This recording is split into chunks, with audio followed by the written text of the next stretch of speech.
Alors, le programme nucléaire iranien, est-il vraiment détruit ou est-ce qu'il est juste en pause, prêt à redémarrer de plus belle? La vérité, comme souvent, est bien plus compliquée. Et c'est justement ce qu'on va essayer de démêler aujourd'hui. Voilà le tableau. D'un côté, on a la Maison-Blanche qui clame victoire. Et de l'autre, eh bien, ses propres services de renseignement qui disent tout le contraire. Le plus fou dans tout ça, c'est que ces deux histoires complètement différentes viennent du même gouvernement. Alors, à qui se fier? Le message du président américain sur les réseaux sociaux, lui, est sans ambiguïté. C'est écrit noir sur blanc. Les sites nucléaires en Iran sont complètement détruits. C'est une affirmation, une déclaration politique très forte. Le but est clair, afficher un succès total, indiscutable. Sauf que, à peine cette déclaration est publiée, voilà qu'un rapport confidentiel de la DIA, l'agence de renseignement de la défense, se retrouve dans la presse. Et dedans, il y a un détail qui change tout. Une petite note qui dit « faible confiance ». En gros, ça veut dire que même les espions ne sont pas vraiment sûrs de ce qu'ils avancent. Là, le mystère devient encore plus épais. Du coup, pour savoir ce qui s'est vraiment passé après les bombardements, il n'y a qu'une seule solution. Laisser de côté les discours politiques et regarder les preuves, les faits bruts. Allez, on plonge dedans. Et pour avoir une vue d'ensemble, rien de tel que de prendre de l'altitude. Nos meilleurs témoins dans cette affaire, ce sont les satellites. Eux, ils ne mentent pas. Ils sont là-haut, silencieux, et ils enregistrent tout, bien loin de l'agitation politique au sol. Alors qu'est-ce qu'ils nous montrent? Regardez comme tout va très vite. Le 12 juin, première frappe israélienne. 10 jours plus tard, le 22, c'est au tour des Américains. Le 24, le fameux rapport qui fuite et qui sème la confusion. Et puis, attention, le 27 juin, à peine quelques jours après la deuxième frappe, les images satellites montrent que les Iraniens sont déjà sur place en train de reboucher les trous. Cette rapidité, c'est vraiment notre premier indice clé. Bon, maintenant qu'on a la chronologie, allons voir de plus près ce qui s'est passé sur le terrain. On va analyser les dégâts sur les sites principaux. Et là, ce sont les images qui vont parler. Il faut bien comprendre de quoi on parle. La cible numéro 1, c'était Fordo. Et Fordo, ce n'est pas juste un bâtiment. C'est une véritable forteresse nucléaire, creusée profondément à l'intérieur d'une montagne. C'est un des endroits les plus protégés au monde, conçu pour résister à des attaques massives. Une bombe classique n'aurait eu absolument aucun effet. Et pour attaquer ce site, les Américains ont utilisé 12 bombes.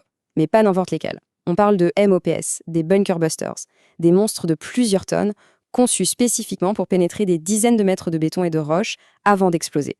12 sur un seul site. Ça donne une idée de la violence de l'attaque. Alors, quel a été le résultat? Eh bien, les images satellites sont assez surprenantes.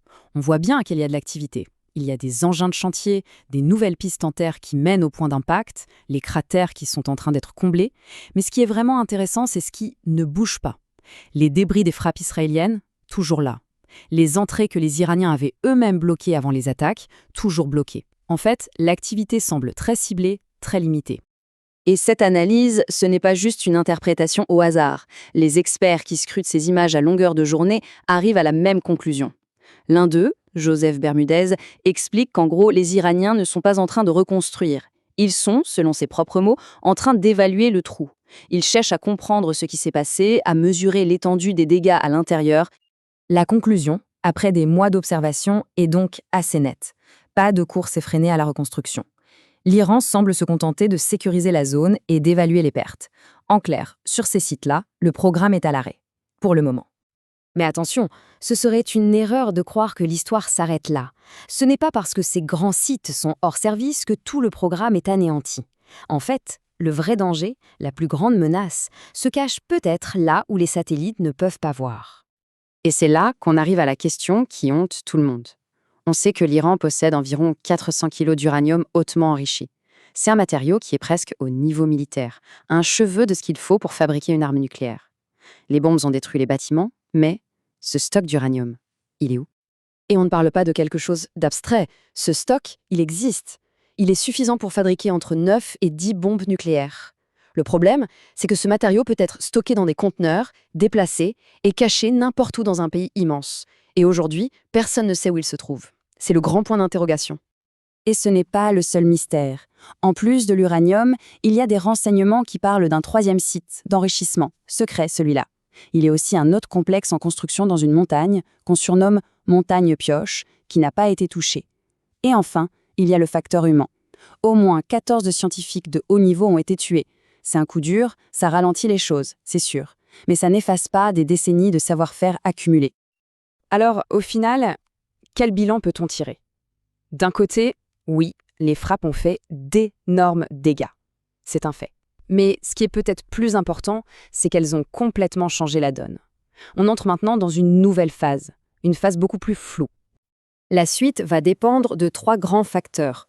D'abord, la politique interne en Iran. Le régime fait face à de grosses pressions. La sécheresse, la contestation. Est-ce qu'il peut se permettre de dépenser des fortunes pour reconstruire? Deuxièmement, la diplomatie. Est-ce que cette pause forcée peut ouvrir la porte à de nouvelles négociations, à un nouvel accord? Et enfin, troisième facteur, Israël. Israël a montré qu'il était prêt à agir militairement et pourrait recommencer si le programme redémarre. En fait, tout se résume à une seule grande question. Les frappes ont créé une pause, c'est certain. Mais est-ce une pause pour permettre à la diplomatie de fonctionner?